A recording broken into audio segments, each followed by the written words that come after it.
Hello ladies and gentlemen, and welcome back to Fallen London. Today we are going to be looking at January's exceptional story, Adornment. But as always, at the start of a new exceptional story, I encourage you fully to go and play this yourself. Spoilers are ahead. Go and support Failbetter, get the exceptional friendship. You'll not only get access to these wonderful stories, but you'll also have an expanded deck and 2 candles and access to the House of Chimes. So without further ado, let's jump in. Earthquake. It is the rudest of awakenings. You stumble out of bed, jolted upright by the ground shuddering and the earth itself screeching in agony. Then, just as it began, it is over. You stagger outside to find bleary-eyed Londoners in nightgowns wandering back and forth, calling on their neighbours to check their well-being. Suddenly, a piece of shaken loose masonry detaches from a roof overhead. It hurtles down towards a constable who's trying to shepherd people back into their homes. Got 2 options here. We can leap to the fellow's rescue. You won't kill him permanently, but you'll save him quite a headache. Or we can wait calmly for the splat. Why should you inconvenience yourself on this fellow's behalf? He was the one foolish enough to stand beneath such a shoddily constructed cornice.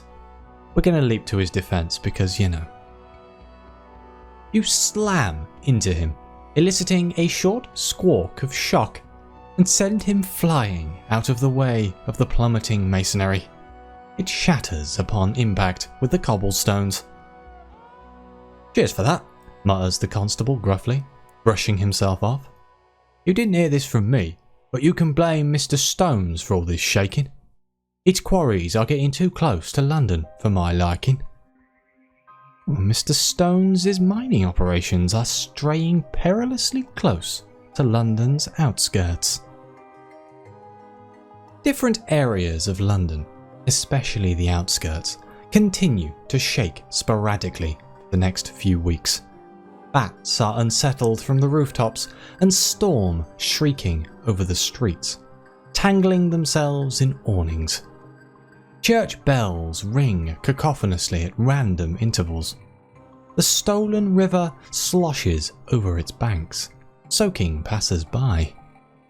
The entire citizenry is inconvenienced, and you are no exception, most notably because... Okay, we have a few options here. It's damn near impossible to write. Your handwriting looks like it was jotted down by a drunk doctor in a hurry. It makes for a poor night's sleep. You have a lot on your plate. All you ask is a moment's uninterrupted rest. Or it's damaging my precious equipment. That shattered alembic was imported at considerable personal expense. And if I was I think that's a glasser? I had the Cosmogon spectacles, which I do not. It's playing havoc on all the mirrors. Mr. Stones must have accrued a solid 77 decades of bad luck. Well, as I am currently doing the laboratory stuff, after many years, we're going to do this. It's damaging my precious equipment. It's nigh impossible to conduct an experiment under these conditions. Every morning you come through the door to find glass shattered across the tabletops and small holes scorched through the floor. It's not just you. The entire population of London is well and truly fed up. After recent upsets, the city's foundations were weakened enough already. Now newspapers skirt dangerously close to calling Mr. Stones a diamond-hungry tyrant, and the Ministry of Public Decency seem willing to give these headlines a pass. You even hear rumours that explosions and mining operations have been shaking the very foundations of the bazaar itself, and the other masters are growing irate. Ooh, exciting. Mr. Stones shows no sign of halting its mining operations, even as London itself is shaken to pieces. Oh no, there's been a collapse at the mines. A particularly pronounced and prolonged earthquake, catapults you from your bed this morning. Glancing out of your window, you see a stream of citizens rushing past. Londoners only behave like this when there's a disaster or a spectacle, or best of all, both. Stepping out into the street, you ask a passing urchin with more freckle than face what the cause of the hubbub is. "A collapse of the mines," he replies gleefully, dashing off. Let's follow the urchin. The crowd has its own momentum. A river, a battering ram, a beating drum. As you approach one of the quarries on London's outskirts, you find the air choked with dust. Miners, caked rubble grey from head to toe, stagger past you, coughing up their lungs. The quarry itself is vast, a raw wound carved into the bedrock of the Neath, its walls honeycombed with mines and laced with scaffolding. The site of the collapse is self-evident, a heap of debris spilling from the quarry's eastern flank like entrails from a slaughtered goat. Pale arms stick out from the rubble. Frantic miners dig their friends free with shovels, pickaxes, or bleeding fingernails. It's not just humans who have been buried. Scores of solemn claymen methodically lift rock from pinned comrades. The Gawkers have congregated at the quarry's rim, generally watching and shuffling their feet and performing the least helpful function of a crowd short of a full-blown riot. It looks like the miners could use all the assistance they can get. That is far too true. People just standing on the sidelines watching. It's like, you could be helping, you know. And on that note, we will be helping, but let's see what options we have here. Help dig struggling miners from the rubble. Another pair of hands is much preferable to another pair of eyes. Or watch the unfolding chaos with interest. You have no stake in this affair. Best to keep out of it. Or you can search the trapped miners for valuables. This was a diamond mine, wasn't it? No, we're going to help them. You scramble slide down into the quarry and spend several exhausting hours digging through the rubble, pulling the weakly stirring bodies of miners of their premature tombs. As you dig, you uncover a support beam. It hasn't snapped or splintered. Instead, it seems to have been sawn neatly in two. The mine's collapse wasn't a terrible accident, but a deliberate sabotage. Still, anyone soaring here would have been buried by rocks, along with their comrades. Surely the individual responsible would have died as well. Searching nearby for possible culprits, spot something in the rubble. A hand, already gone cold, clutching a saw. A cursory check of the wrist confirms that the saboteur is quite dead. However, they're sure to rise again, sooner or later. As you haul the miner from the rubble, your fingertips scrape across jagged lumps along the seams of their overalls. Cutting open the seams, you find a dozen rough diamonds sewn into the cloth, along with a string of rabbit's feet and four-leaf clovers. A smuggler! Mr. Stones would be furious to know that one of its own miners was sneaking diamonds out from its mines. I have to admit, the rabbit's feet and the four-leaf clovers did not appear to work for this poor fellow. So we have a couple of options. We can take the would-be smuggler back to our lodgings. Yes, they're dead, but they'll be back shortly. Then they can shed light on the mystery of the sawn support beam. We can turn the smuggler over to a nearby guard. Watchful claymen are tasked to patrol the quarry and catch smugglers. This one looms head and shoulders even above others of its kind. Or we can steal the diamonds for yourself and abscond. No sense wasting a perfectly good cluster of gemstones. I'm torn between option 1 and 2. This is the second time I've been given options to steal diamonds in this exceptional story, and I do like shiny things. Okay, let's steal the diamonds. You glance around and make sure no one is looking your way. Then, with quick and professional movements, you slice open the seams of the dead smuggler's overalls and pour a glittering cascade of diamonds into your palm. When you look back up again, however, you notice one of the guards, a hulking clayman, bigger than any you've seen, is watching you intently. Before you can finish gathering your bounty, he begins to lumber towards you. You hurry away with only a few gleaming baubles to show for it. Let's not show your face here again for a while. Oh dear. Your attempt to steal some diamonds from a dead smuggler at the collapsed mine went somewhat awry. I'm sure this is going to bite me in the arse later on, but we did gain 4 flawed diamonds. Why are diamonds so hard to find down here? Does Mr. Stones really keep them all for itself? I'm starting to believe that. Uh-oh. A clay man is at your doorstep. A knock at your door, so heavy that it shakes dust from the frame. Opening it, you find yourself staring up at the enormous clayman who was acting as a guard at the mines. He's pushing a wheelbarrow that contains the broken-limbed corpse of the dead smuggler you discovered. "May I come in?" asks the clayman. Once in your lodgings, the clayman introduces himself as Mika. "I need your help," he says, dumping the dead smuggler onto your welcome mat. "We must wait for this one to come back." This has taken a strange turn of events. Ask if he's here to have you arrested. This is the big clayman who caught you red-handed stealing diamonds at the collapsed mine. "I believe the term is leverage," says Micah. "I followed you from the quarry, hoping I could use that leverage to persuade you to help me and my dead acquaintance." He stands awkwardly in your hallway, his head scraping the ceiling. "They will explain when they return," he says eventually, picking up the dead smuggler like a rag doll. "Where can I put them?" In the end, you decide on the chaise longue.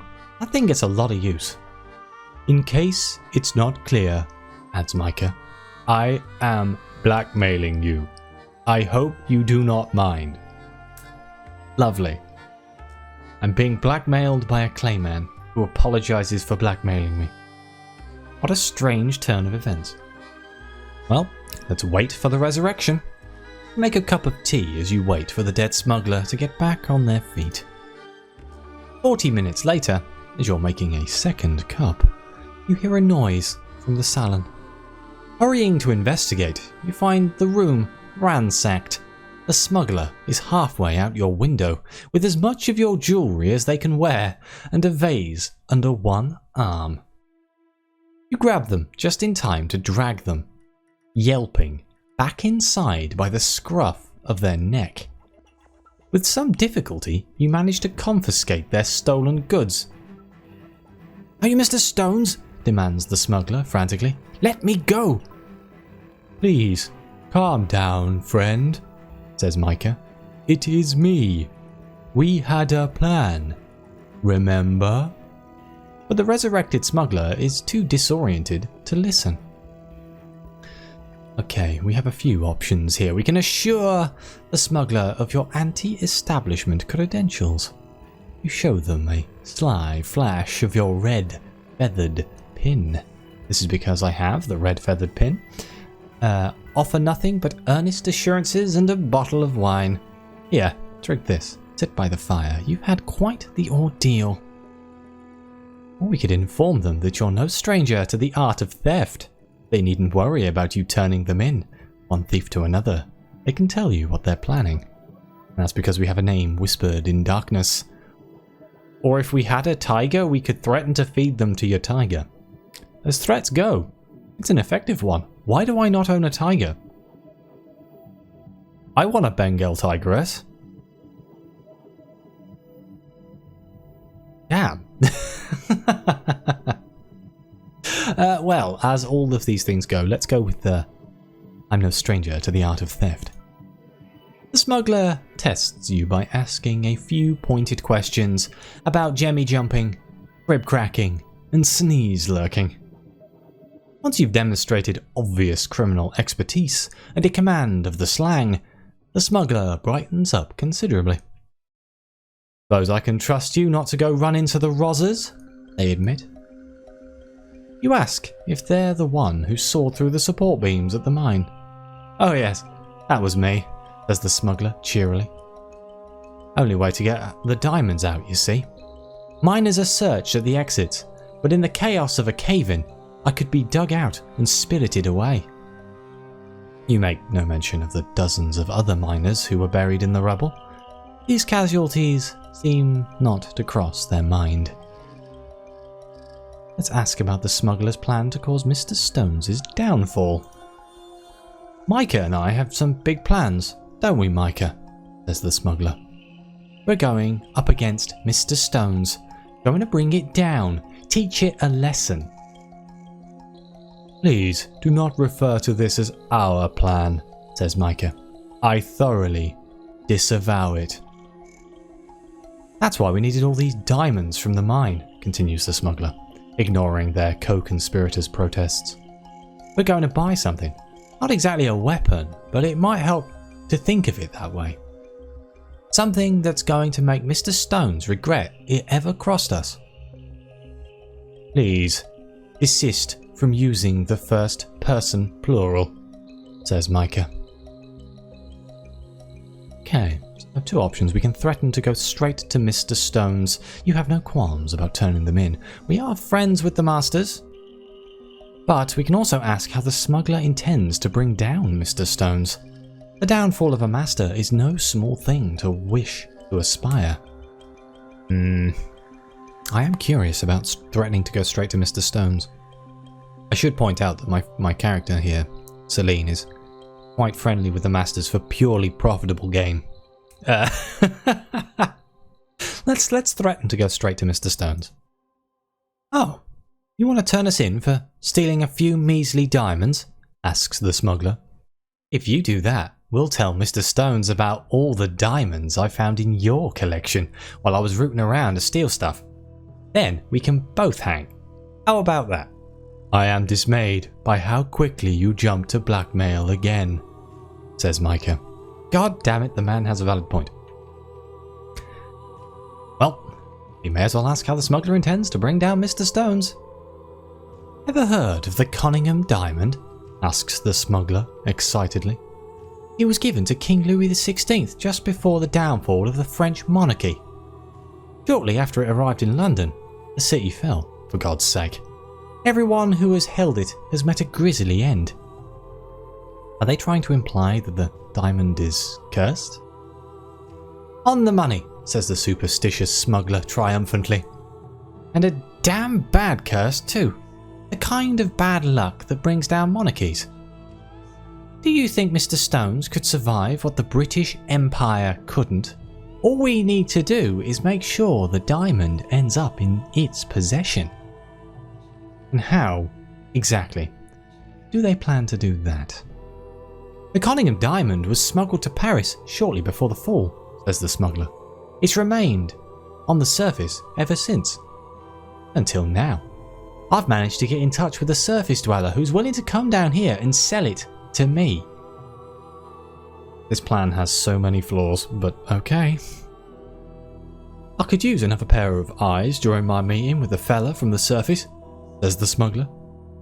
"Last thing we want is to have the exchange interrupted by the constables. How about it?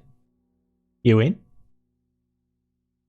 So we can agree sincerely, putting a curse on Mr. Stones. You couldn't imagine a more deserving target for the wrath of the Airy. Or we can agree with no intentions of going along with it. Anything to get this irritating person and their large stone sidekick out of your lodgings. I mean, going against a master is a very dangerous game to play, but removing one of them could be beneficial, so let's agree sincerely. "Grand," says the smuggler. "I give you the details of the shady exchange.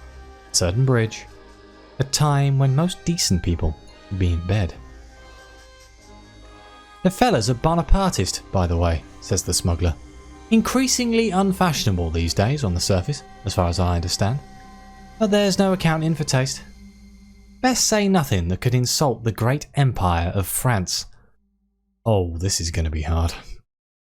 "Either accompany Micah and the smuggler to their clandestine meeting, or go and turn them in to Mr. Stone's."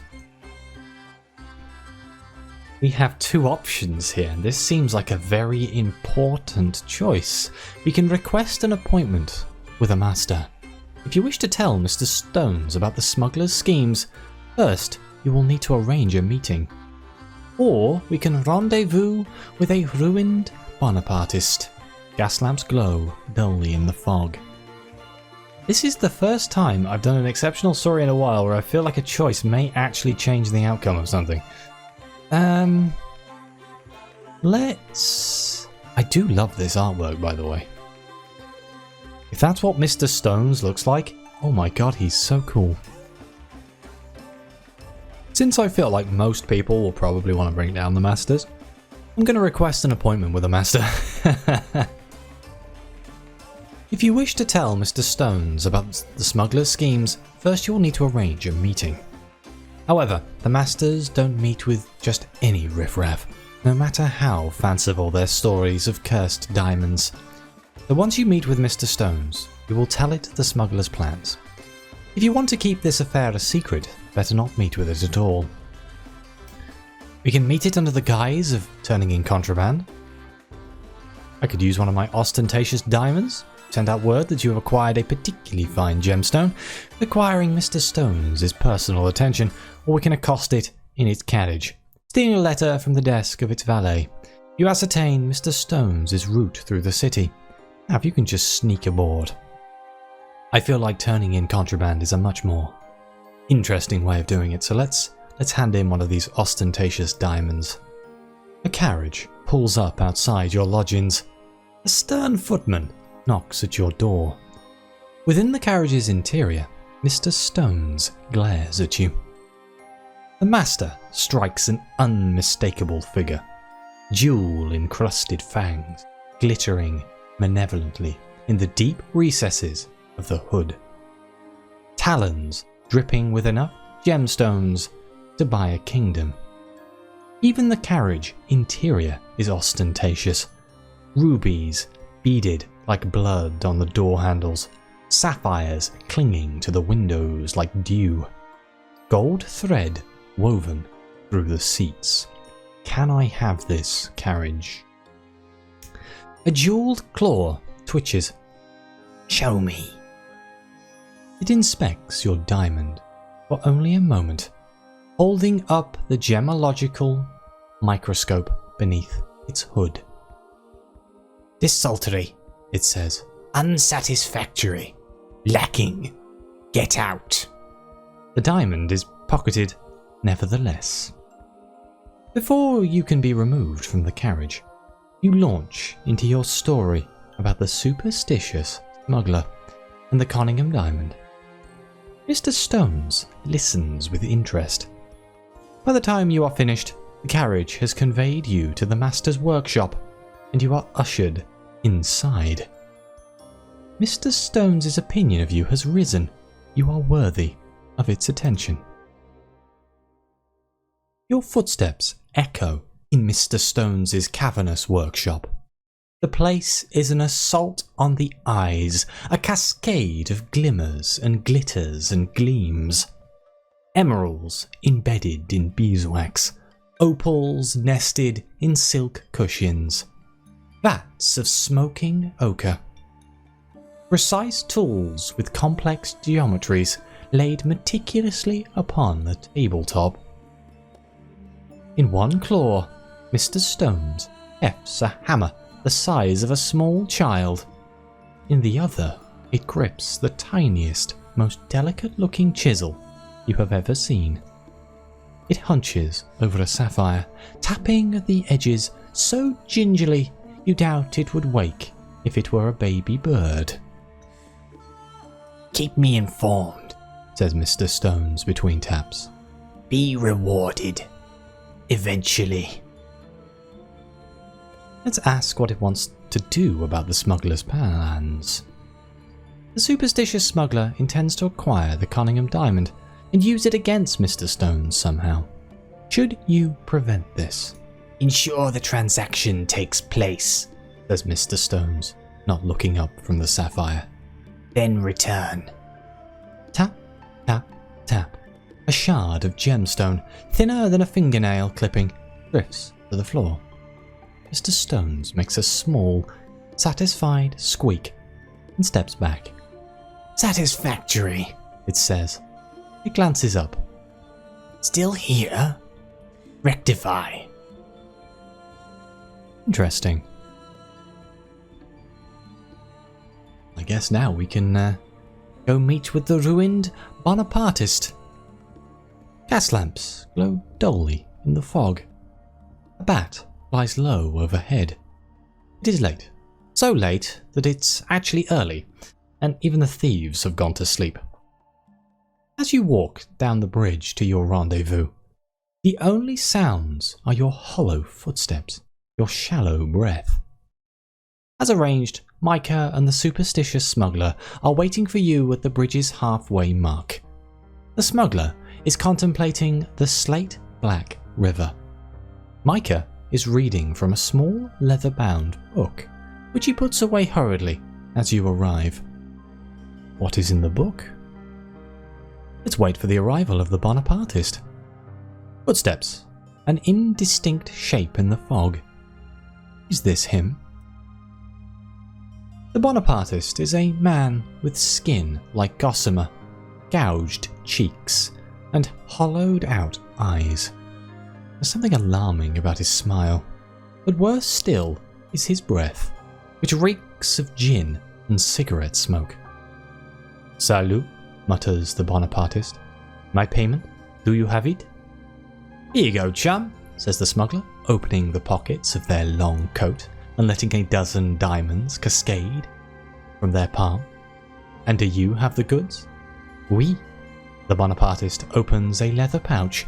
Nestled within, you can see the azure-tinted diamond like a portal to the cloudless sky. The smuggler gulps audibly at the sight of it.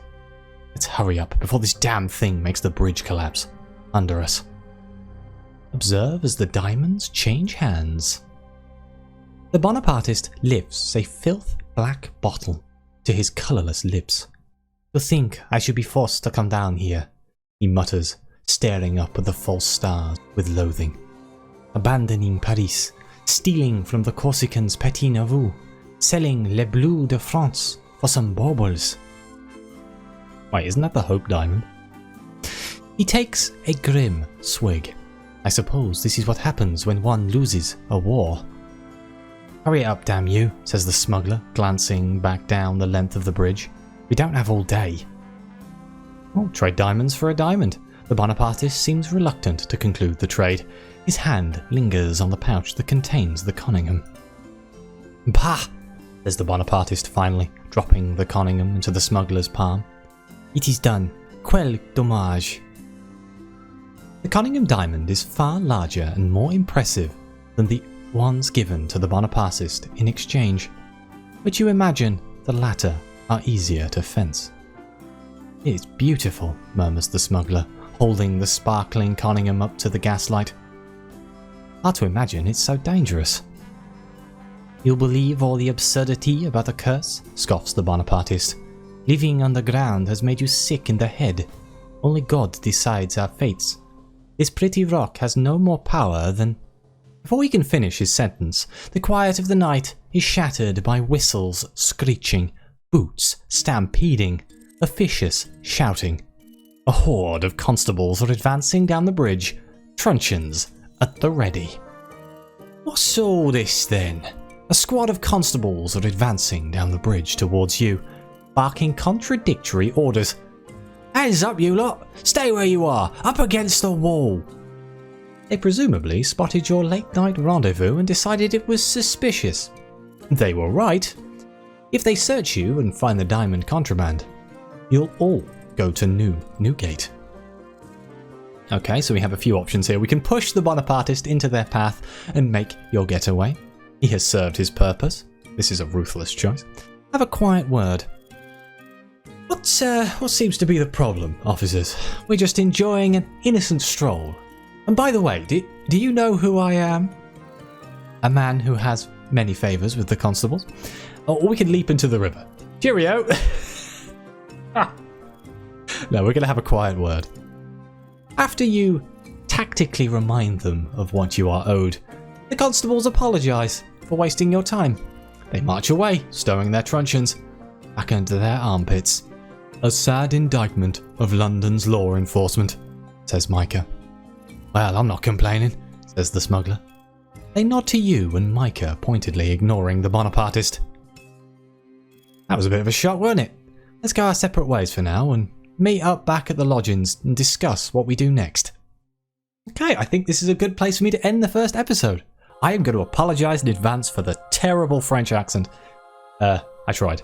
So, I love the writing in the story so far. It is brilliant. I am very much excited to play the rest of it. Thank you very much for watching. Please like and subscribe. Let me know what you think. Your comments are greatly appreciated.